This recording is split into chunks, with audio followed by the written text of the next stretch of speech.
شلونك مرت عمي؟ ايش اخبارك؟ أهليك أنتي. إيش أخبارك؟ إيش أخبار الأولاد؟ والله مشتاقين لك انا هالولاد وابن عمي. إيه الحمد لله الحمد لله الحمد لله. شلون رمضان معك؟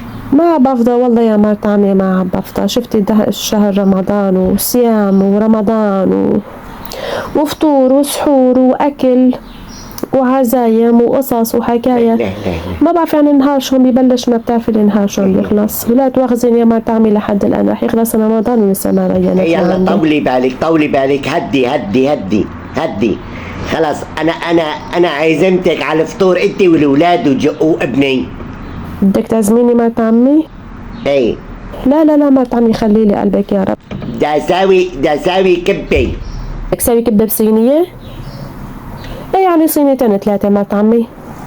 بتعرفي الولاد وابن عمي بحبوها الكبة بصينية، وإذا في جنبهم كم قرص كبة مشوية ما بقول لا.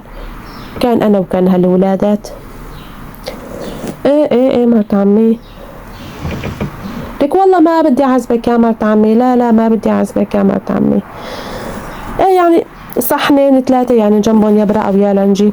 شفتي طيبات جنبهم برمضان بقى شو شي كذا شو اسمه هذا.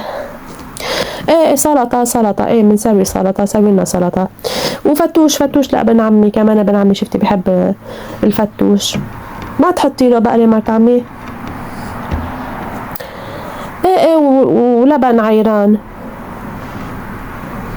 يعني اذا سويتي مشاوي حطيتي لنا مشاوي كمان جنبهم هيك مقبلات، يعني كل ولد بيطلع له شي 6 سياخ يعني 7 سياخ.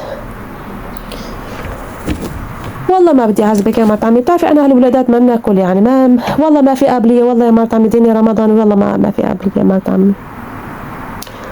يعني سوس معروك تمر هندي يعني بتعرفي بعد شو اسمه بعد الاكل وكذا شو اسمه هذا.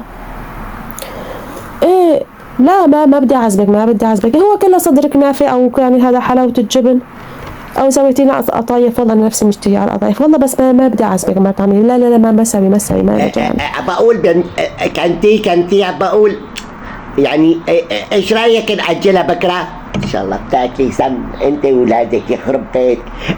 يعني نأجلها لغير نهار، والله بكره عندي تعزيل. هيك صار الحكي مرت عمي.